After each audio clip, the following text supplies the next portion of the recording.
अस्सलाम वालेकुम व्यूअर्स, मैं हूं समीना पाशा। उम्मीद है आप लोग खैरियत से होंगे।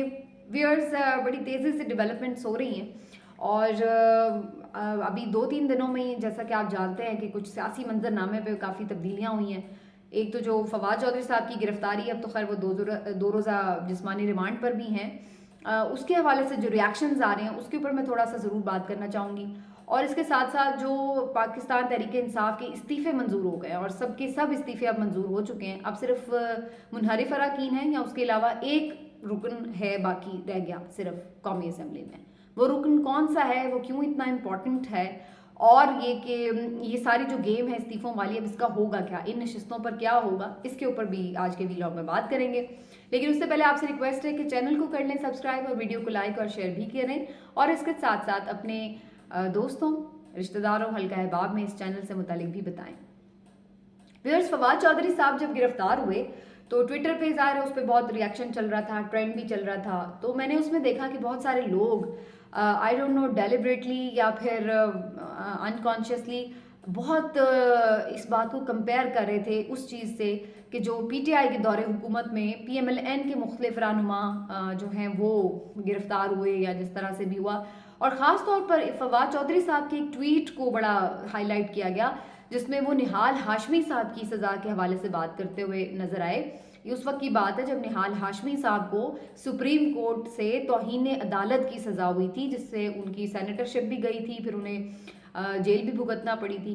तो ये सिचुएशन हुई थी। तो उस पर फवाद चौधरी साहब ने ट्वीट किया था कि निहाल हाशमी साहब को सज़ा होना इसलिए भी ज़रूरी थी कि वो ना सिर्फ ये कि एक शख्स को धमका रहे थे या एक जज को धमका रहे थे, बल्कि वो पूरे निज़ाम के लिए जो है वो इसी तरह की धमकी आमेज़ गुफ्तगू कर रहे थे और इस तरह सबको इदारों पर बोलने का मौका नहीं दिया जा सकता वगैरह वगैरह।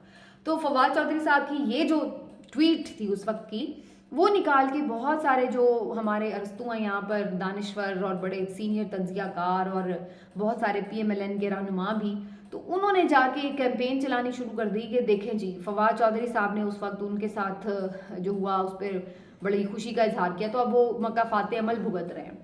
तो कुछ लोगों ने उसको कंडेम किया और साथ में कहा कि ये भी कंडेमेबल है, लेकिन उस वक्त उन्होंने भी गलत किया था। और कुछ लोगों ने कहा हुआ कि भाई ये तो आप, ये तो शुरू से ही हो रहा है, ये वो तो अब ऐसे ही होगा। तो इस तरह की जो चीज़ें थी वो हो रही थी डिस्कस। तो मैंने सोचा इस पर मैं ज़रूर अपना रिएक्शन दूँ। देखिए, इसमें एक तो फैक्चुअल मिस्टेक्स हैं जिसको बड़ा गलत तरीके से पोर्ट्रे किया जा रहा है। पहली बात तो ये कि फवाद चौधरी साहब ने तौहीन अदालत नहीं की, तौहीन इलेक्शन कमीशन की है, अगर की है तो, नंबर 1। और अदालत हो या फौज हो, इन दो के ऊपर तो ममानियत है आपके आइन में कि आप एक हद से ज़्यादा तनकीद नहीं कर सकते। अदालत के फैसलों पर तनकीद कर सकते हैं लेकिन जजेस को निशाना नहीं बना सकते। तो इन दो इदारों के हवाले से तो थोड़ी क्लैरिटी है आइन में। लेकिन इलेक्शन कमीशन ऑफ पाकिस्तान ने अपने आप को न जाने क्यों इतना सेंसिटिव बना लिया और अपना कोई अलहदा ही उन्होंने आइन निकाला हुआ है कि जिसमें जी उनको भी कुछ नहीं कहा जा सकता, भले वो स्याह को सफ़ेद करें और सफ़ेद को स्याह करें। तो ये एक अनोखी बात है। वैसे तो मेरी राय है कि इवन किसी को के हवाले से भी आइन में ऐसी कोई ममानियत नहीं होनी चाहिए कि आप किसी को तनकीद ही नहीं कर सकते। अगर कोई गलत करे तो वो कोई भी हो, उस पर तनकीद हो जानी चाहिए, हो सकती, होनी की इजाज़त होनी चाहिए। यही जमहूरियत का हुस्न है। लेकिन चले जी, फिलहाल जैसा तैसा भी है, एक मामला है। अब फवाद चौधरी साहब ने तो इलेक्शन कमीशन की बात की है, और इलेक्शन कमीशन की बात उन्होंने कोई हवा में तो नहीं की है। एक पूरा तसलसल है जिसके ऊपर उनका एक नैरेटिव है कि जी इलेक्शन कमीशन जो है वो जानिबदार है और इलेक्शन कमीशन उनके खिलाफ, उनकी पार्टी के खिलाफ, उनके चेयरमैन के खिलाफ जो है वो मुसलसल फैसले देता है, और वो फैसले बाद में बहुत सारे अदलिया से रिवर्स भी हुए। और फिर अब जो हाल ही में उन्होंने तैनाती की है वो भी एक मुतनाज़ तैनाती की है उन्होंने, तो उसके ऊपर भी उनको एक ज़ाहिर तहफ़्फ़ुज़ात हैं। तो ये सारी सूरत हाल के ऊपर वो बात कर रहे हैं। अब उन्होंने कोई ये तो नहीं कर दिया कि उठा के कोई तोप लेके आ गए इलेक्शन कमीशन के सामने कि जो भी आप इतना कोई उन्हें दहशत गर्द समझ लें और उनके मुंह पे कपड़ा डालकर और हथकड़ियाँ लगाकर और बख्तरबंद गाड़ियों में उनको जो ना बुला रहे हैं आप इस तरीके से 1500 पुलिस एहलकारों के साथ। तो इस तरह की तो हरकत नहीं की। क्या उन्होंने कहा है कि जी इलेक्शन कमीशन पाकिस्तान तो एक मुंशी की जैसी उसकी हालत है इस वक्त, जैसे मुंशी होता है कि जिसको जो ऑर्डर मिलता है वो कर देता है, तो इस तरीके से उन्होंने उस पर गुफ्तगू की। दूसरा जो एक मुतनाज़ जुमला था उनकी टॉक में, वो ये था कि जनाब आप फिर जब गैर आइनी गैर कानूनी काम करते हैं तो फिर आपको पे ऑफ करना पड़ता है। ये उनकी बातें थी दो जो बुनियादी तौर पर कंट्रोवर्शियल लगी, जी इन्होंने धमकियां दे दी तो ये कर दिया तो वो कर दिया। हालांकि अगर आप कंटिन्यूटी में देखें तो मियाँ साहब से लेके नवाज शरीफ साहब से लेके मरियम नवाज साहिबा से लेके रारा सनाउल्लाह तारड़ और पता नहीं कौन, मतलब कोई रह नहीं गया होगा शायद इनकी सीनियर लीडरशिप में जिसने कि अदलिया पर डायरेक्टली, ब्यूरोक्रेसी पर directly, election commission of Pakistan पर, नैब पर, इवन फौज पर, सिटिंग आर्मी चीफ के ऊपर क्या क्या नहीं इन लोगों ने कहा। तो इन लोगों के खिलाफ भाई क्यों नहीं आपने ऐसे मुकदमे बनाए फिर, अगर इतना ही था सेंसिटिव मामला ये तो असल बात ये है मसला कि यहाँ पर जब डिस्टिंग्विश आप करते हैं तो फिर मसला होता है।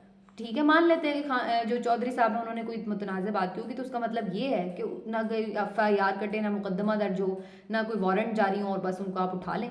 क्या ये तरीका है कार? अगर उन्होंने कोई बात की है तो आप मुकदमा दर्ज करें, वो पेश हों, अपनी सफाई दें।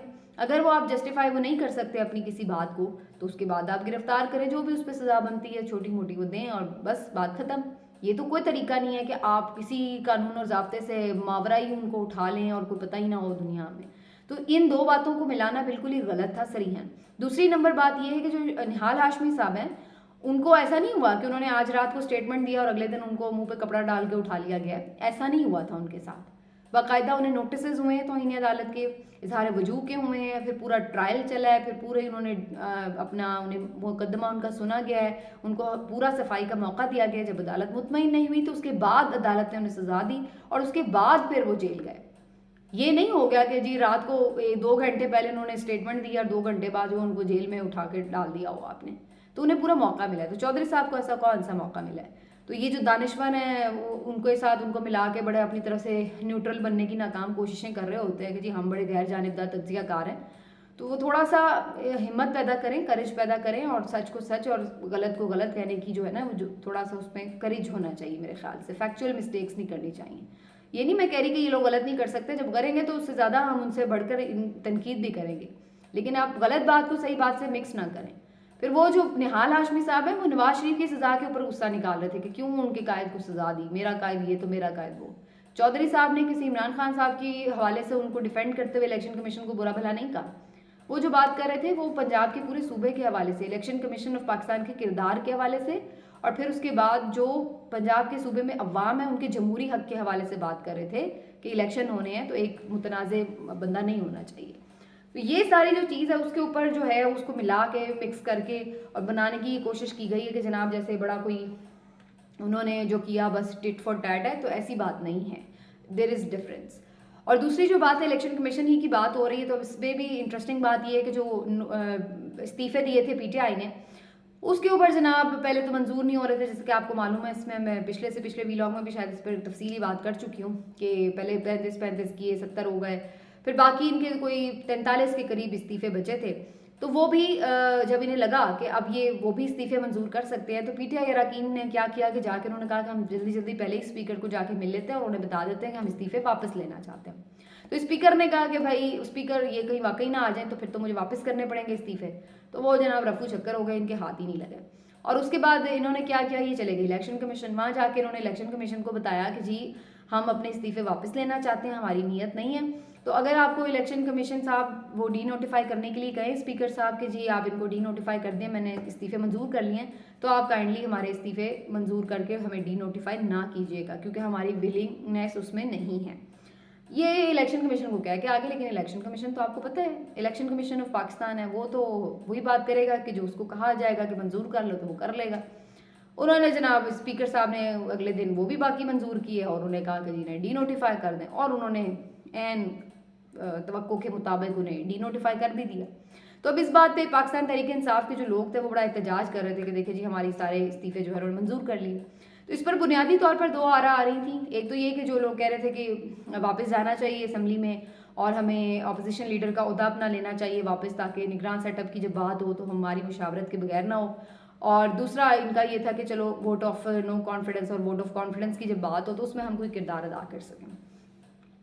मेरी इसके ऊपर एक राय है। मेरी राय ये है कि मेरा ख्याल है पाकिस्तान तहरीक इंसाफ को इसके ऊपर एहतजाज नहीं करना चाहिए, क्योंकि अगर ये अपोजिशन लीडर का ओहदा ले भी लेते तो क्या ख्याल है आपका, क्या इनकी मर्जी से निगरान वजीर आजम लगना था? अभी पंजाब में क्या हुआ है आपके साथ? वज़ीर आला आपका था ना, तो आपकी मर्ज़ी से लग गया निगरान वज़ीर आला। तो वहाँ पे आप अपोजिशन लीडर बन भी जाएंगे तो क्या आपकी मर्ज़ी से लग जाएगा निगरान वज़ीर आज़म? तो वो तो आपकी मर्ज़ी से लगना नहीं है।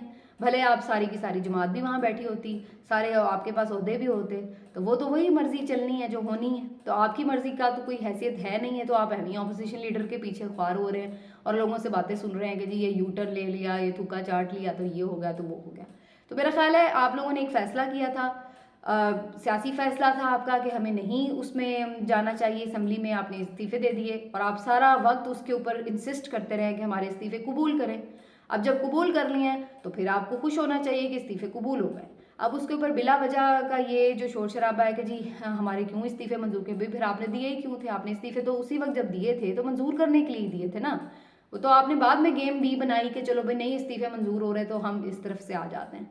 लेकिन मेरे ख्याल से जिस मकसद के लिए आप इस तरफ से आना चाह रहे थे कि निगरान सेटअप में कोई किरदार अदा कर देंगे, तो वो तो फ़ायदा नहीं था। अगर आप अपोजिशन लीडर बन भी जाते तो आपकी मर्ज़ी तो चलनी नहीं थी। अल्टीमेटली उन्होंने राजा रियाज साहब को बचाना था, वो उन्होंने बचा लिया और उन्होंने वोट ऑफ कॉन्फिडेंस को भी बचा लिया समहाउ, क्योंकि अगर आपके पास 15-20 लोग पीएमएलएन के आ भी जाते हैं तो अब ये वाले जो 15-20 लोग हैं पीटीआई के, जो उसमें 20 अरकान मुनहरिफ हैं, उन्होंने अपनी एक पार्लिमानी लीडर मुंतखब कर लिया वहाँ पे पार्लिमानी पार्टी का, और वो अब जाहिर है उन्हें यही रिकमेंड करेगा कि जी शहबाज शरीफ साहब को वोट दें एतमाद का, तो वो फिर उसको वोट देगा, तो डिसक्वालीफाई होने का या वोट काउंट ना होने वाला जो सुप्रीम कोर्ट का फैसला है वो उनके ऊपर लागू नहीं होगा। तो अब आसानी से वो जो है शहबाज शरीफ साहब एतमाद का वोट सिक्योर भी कर लेंगे और उसके साथ साथ राजा रियाज अपोजिशन लीडर भी रहेंगे। और जब निगरान सेटअप की अगर बारी आ गई कहीं साल बाद, तो फिर उसके बाद वो उन्हीं की मुशावरत से ही होगा, यानी कि शहबाज शरीफ साहब जो कहेंगे वो हो जाएगा, क्योंकि ज़ाहिर है राजा रियाज ने कोई उनकी मुखालफत थोड़ी करनी है इस बात पे। तो ये है, तो मेरा ख्याल है जो पीटीआई का अपना स्टैंड था उसको उन्हें बरकरार रखना चाहिए और इस बात पे फोकस करना चाहिए कि इलेक्शन कमीशन जो है इन जगहों पर पहले करवाए, जो नशिस्तों पे इंतखाब ज़िमनी इंतखाब करवाए और फिर ये जीत कर वापस आएँ तो फिर अगली प्लानिंग बना सकते हैं। अदरवाइज़ इस पे तो लकीर पीटना फ़ायदा नहीं है।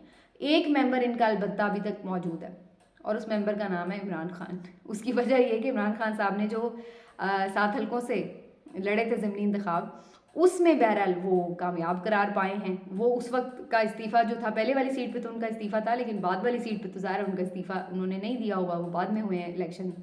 तो वहाँ पर अगर इमरान खान साहब जाना चाहते हैं एज एन अपोजिशन लीडर, तो फिर वो वहाँ जाके हल्फ ले सकते हैं और वो बहरहाल अभी तक मेंबर कौमी असम्बली हैं। मज़े की बात ये है कि सबसे पहले फैसला इमरान खान साहब ने किया था कि असम्बली की नशिस्तें छोड़नी है, लेकिन अभी तक वो मेंबर ऑफ असम्बली हैं, जबकि बाकी जो पीटीआई के मेंबरान हैं वो अब इस्तीफ़े दे के फारिग हो चुके हैं। तो ये है जनाब सूरत हाल इस्तीफ़ों के हवाले से। बज़ाहिर मुझे नज़र आ रहा है कि यह इन नशिस्तों पर भी इंतखाब इलेक्शन कमीशन नहीं करवाएगा और अब यही इनका प्लान होगा कि किसी तरह इस इंतखाब को डिले करके, और बाद में जब एक रूल है कि जब आम इंतखाबात करीब होते हैं तो उससे पहले अगर कोई नशिस्त खाली होती है 2 महीने पहले, तो उसके ऊपर ज़िमनी इंतखाब नहीं होते।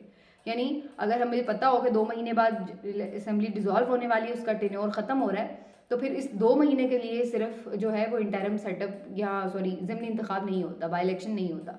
तो अब इनकी कोशिश ये है कि बस ऐवें इधर उधर की मुशगाफियाँ कानून की मरोड़ के, तो इस जो 90 बल्कि अब तो 127 तकरीबन, यस 127 जो नशिस्तें हैं उसके ऊपर ज़िमनी इंतखाब ना करवाया जाए। तो भी आधी सी टूटी फूटी सी असम्बली है जी बगैर अपोजिशन के, जिसको चलाया जाएगा, देखते हैं कितनी देर चलती है। मिलते हैं अगले वीलॉग में, अपना ख्याल रखिए, अल्लाह हाफ़िज़।